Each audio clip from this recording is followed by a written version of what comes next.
Selamat siang Mas Alek. Kami dari kelompok Loker Otomatis akan mempresentasikan hasil kerja dan rancang kami untuk memenuhi tugas dari mata kuliah Teknik Digital dengan topik tugas proyek. Kami beranggotakan saya sendiri, Immanuel William Cahayaputra dengan NIM 2019-2032. Saya Rafael Alvin Krisnanda dengan NIM 2019-2054. Saya Indra Aji Saputra, nomor NIM 2019-2033. Kami akan menjelaskan apa saja sih komponen yang diperlukan untuk membuat loker otomatis ini. Yang pertama akan dijelaskan oleh rekan saya bernama Mas Indra Aji. Ya, di sini yaitu IC MUX atau multiplexer 74151.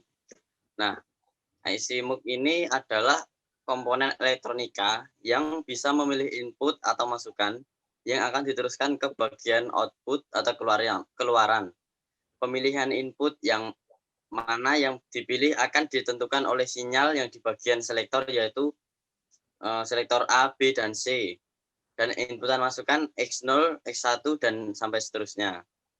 Nah, IC MUX tersebut kami gunakan sebagai sandi pada rangkaian loker otomatis. Nah, untuk komponen yang kedua yaitu kita menggunakan deep switch. Deep switch di sini digunakan untuk kata sandi tersebut yang untuk masukkan input atau selektor pada IC MUX tersebut. Nah, dan yang ketiga yaitu komponen respect. Respect ya pada seperti pada umumnya yaitu resistor, namun hanya digabung dan menjadi beberapa kaki. Selanjutnya komponen kelima dan seterusnya dilanjutkan oleh rekan saya bernama Mas Rafael Alvin. Untuk komponen selanjutnya adalah resistor. Jadi resistor ini adalah komponen elektronika yang digunakan untuk membatasi jumlah arus yang mengalir pada suatu rangkaian. Pada rangkaian kami, resistor digunakan untuk pull down.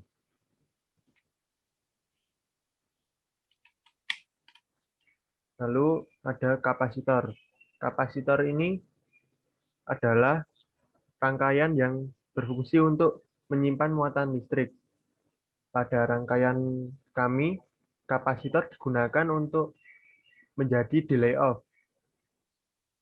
Jadi apabila toggle ditekan, maka kapasitor akan terisi.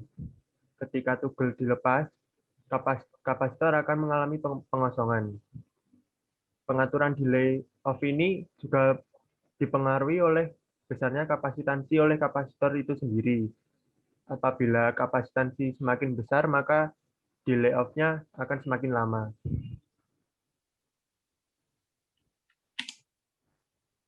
Komponen selanjutnya adalah LED.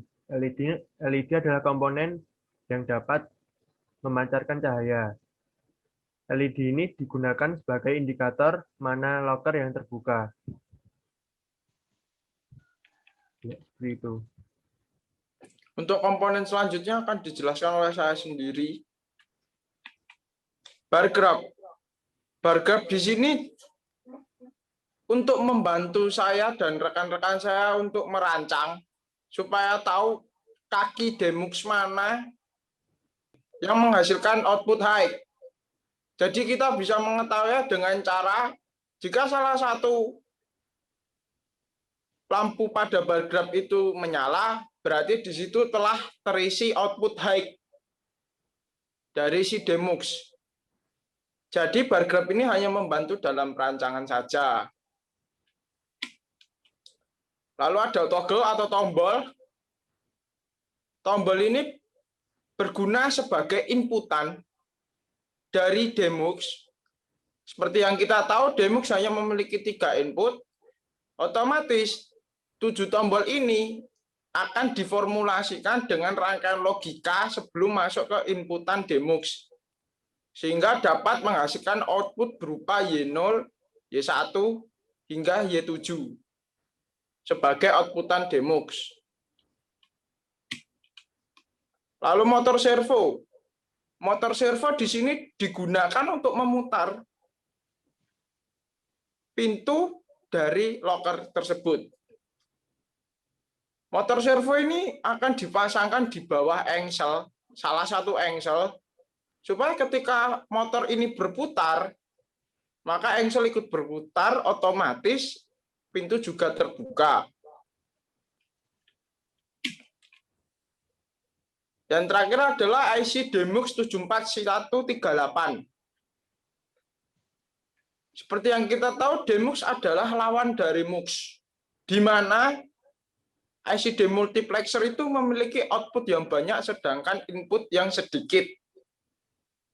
Di rangkaian kami, Demux ini digunakan untuk menghubungkan antara rangkaian logika yang sebelumnya outputannya mendapat dari outputan tombol-tombol.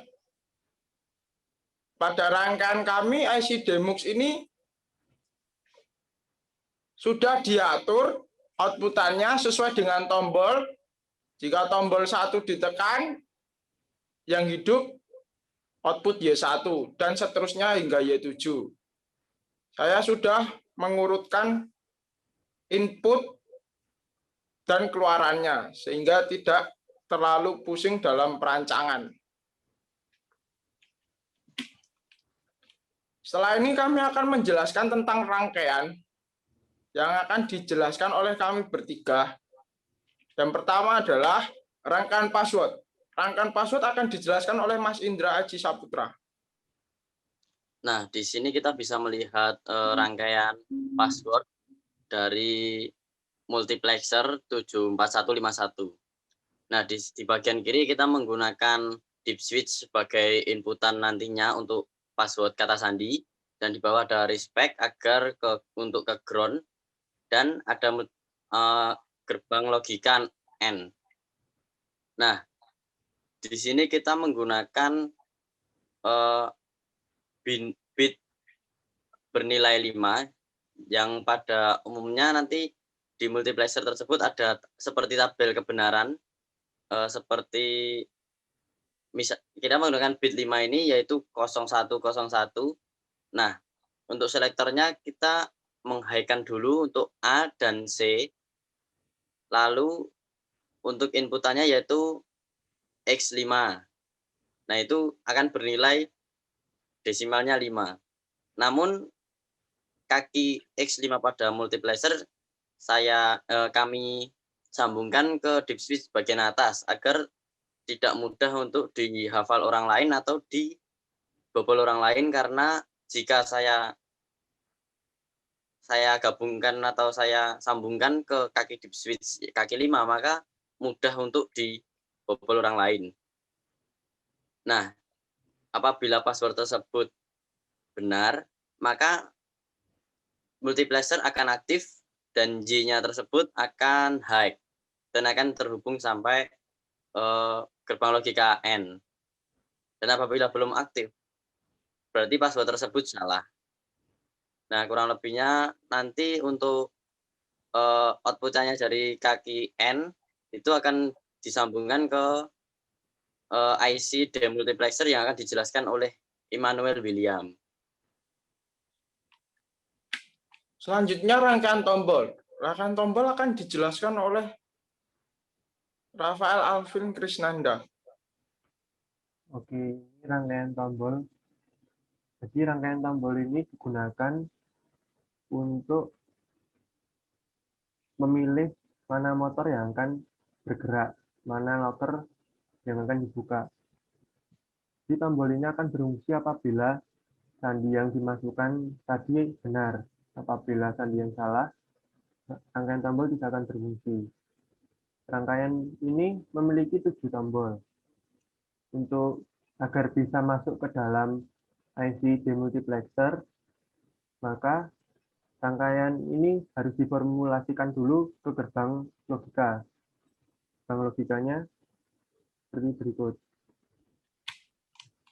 Nah, ini jadi di sini ada 7 inputan yang telah diformulasikan ke gerbang logika dan hasilnya menjadi 3 inputan. Tiga inputan ini dapat disambungkan ke IC demultiplexer. Seperti itu. Lalu ada rangkaian reset. Penyambungan dari penjelasan Mas Alvin Krisnanda di mana outputan tombol-tombol tadi sudah masuk ke demux, yaitu kaki ABC. Rangkaian reset ini saya buat untuk mengantisipasi human error atau application error, di mana seperti yang kita tahu tombol-tombol itu terkadang mudah rusak. Karena pada rangkaian kami ini, jika salah satu tombol terholding atau tertoggle, jika bahasa Indonesianya yang lebih mudah dimengerti itu mendelap atau tombolnya mendelap, maka arusnya itu akan selalu mengalir, mengakibatkan motor selalu hidup dan berputar, sehingga dapat menimbulkan kerusakan.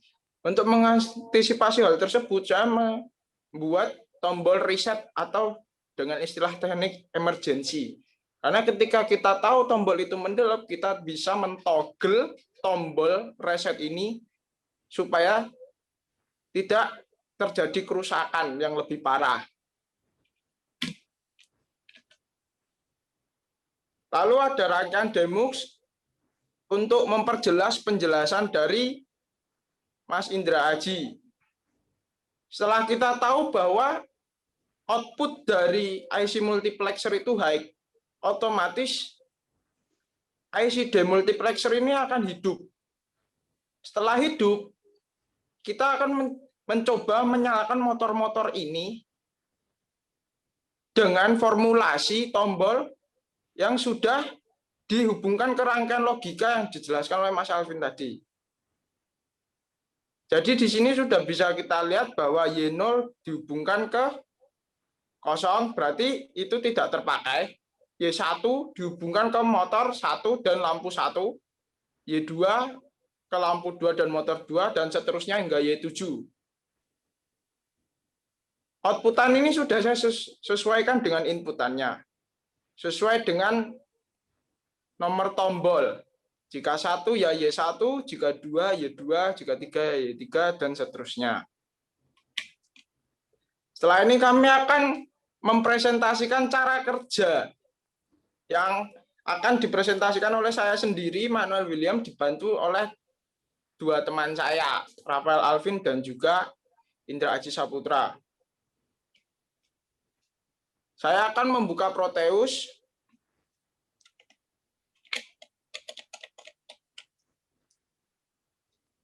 Saya sudah membuka Proteus. Di sini akan mulai dijelaskan oleh Mas Indra Aji mengenai rangkaian passwordnya. Bagaimana sih kok bisa jadi password, kok bisa mengunci demuxnya. Saya persilakan Mas Indra Aji.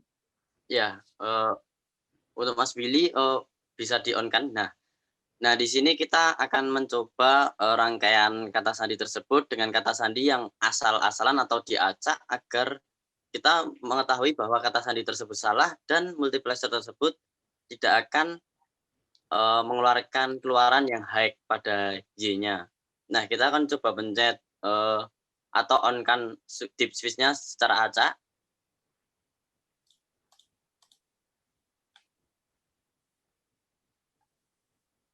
Nah, kita bisa melihat pada outputan multiplexer tersebut berwarna biru, yang berarti itu low, dan ke gerbang logika N tidak akan mengeluarkan outputan yang high karena gerbang logika N tersebut harus dua-duanya bernilai high atau satu-satu untuk mengeluarkan outputan high. Nah, di sini kita bisa mencoba untuk password yang benar. Sebelumnya untuk password yang salah, kita mencoba dulu untuk tekan tombol post button-nya untuk memastikan bahwa apabila multiplexer-nya belum on, motor tersebut juga tidak akan berputar.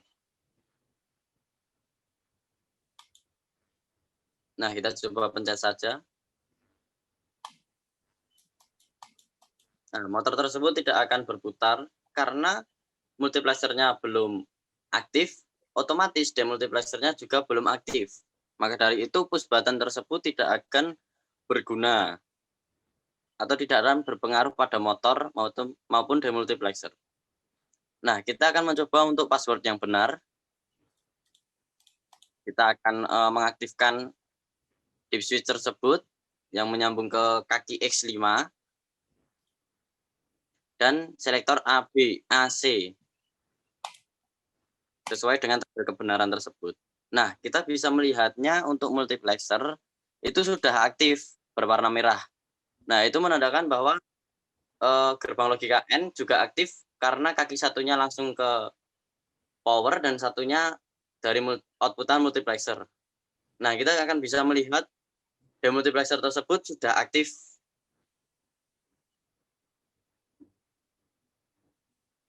Nah, untuk multiplexer ini nanti akan dijelaskan oleh Mas Immanuel William. Melanjut dari penjelasan Mas Indra Haji, saya akan membuktikan apakah password sudah benar.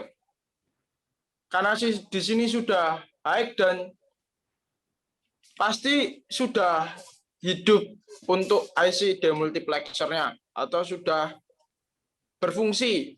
Mari kita coba untuk tombol 5.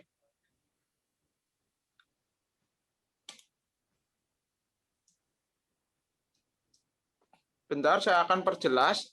5. Saya akan coba 7, yang paling jelas karena dia paling bawah. Sesuai dengan presentasi saya, tombol 7 itu ke Y7, ke motor 7 juga. Jadi sudah diurutkan. Lalu di sini ada yang namanya kapasitansi dari kapasitor yang sangat berbeda. Di sini saya akan menjelaskan mengapa saya di sini memberi 1000 mikrofarad, sedangkan untuk tombol 5 100 mikrofarad. Saya memberi kapasitansi seperti itu untuk membuktikan pada penonton bahwa kapasitansi ini berpengaruh pada delay off dari rangkaian ini, seperti penjelasan dari Mas Alvin. Saya akan coba menghidupkan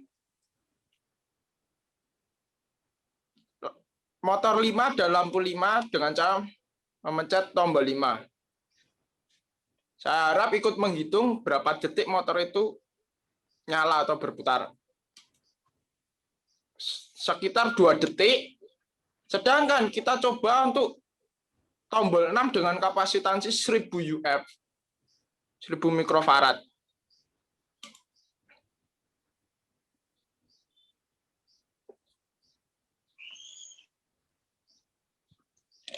Terhitung sekitar 10 detikan. Berarti penjelasan dari Mas Alvin sangatlah betul jika kapasitansi ini berpengaruh sekali dalam delay off. Setelah ini akan dijelaskan tentang rangkaian riset oleh Mas Alvin Krisnanda. Mari Mas Alvin.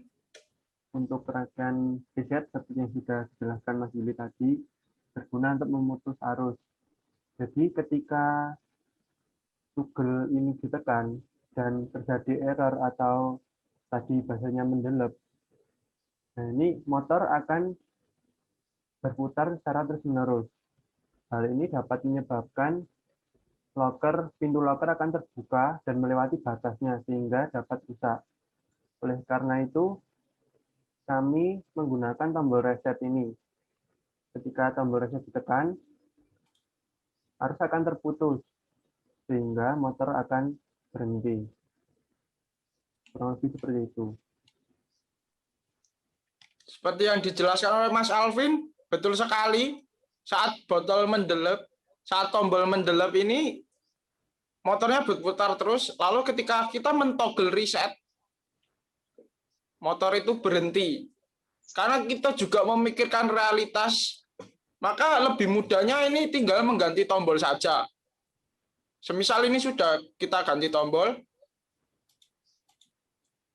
dia sudah normal, kita cukup merilis tombol reset. Jadi seperti itu.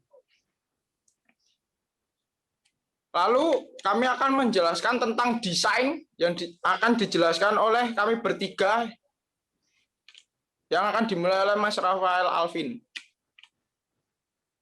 Untuk desainnya seperti ini. Jadi ada locker berbentuk kotak dan berjumlah 7 buah. Locker ini menggunakan plat tebal 4 mm. Tadi kan kita menggunakan motor sebagai penggerak. Jadi motornya ini berada di bawah engsel yang bawah. Ketika motornya bergerak, pintu dari locker ini juga akan bergerak. Dan itu kita juga menggunakan panel sebagai kendali utama. Di dalam panel ini terdapat bit switch untuk mengatur sandi tadi. Lalu ada toggle atau tombol sebagai pengatur mana motor yang akan bergerak atau mana locker yang akan dibuka. Lalu ada juga tombol reset. Kurang lebih seperti itu. Nah, di sini saya mau menambahkan untuk sementara ini desain dari kami ya seperti itu, dan nanti akan kami terus kembangkan desain tersebut tergantung untuk pemakaiannya. Misal untuk penyimpanan sepatu atau barang yang penting lainnya, nanti desainnya akan mengikuti. Nah, untuk rangkaiannya kita memang masih sederhana karena keterbatasan waktu juga untuk memenuhi tugas tersebut. Nanti kami akan selalu akan menambahkan keamanan atau yang lebih efisien rangkaian tersebut untuk locker otomatis ini. Nah, maka dari itu kami untuk memohon maaf apabila masih ada kekurangan dan masih ada kesalahan dalam rangkaian tersebut. Saya perwakilan dari kelompok locker otomatis mengucapkan banyak terima kasih kepada Mas Alek. Terima kasih. Terima kasih.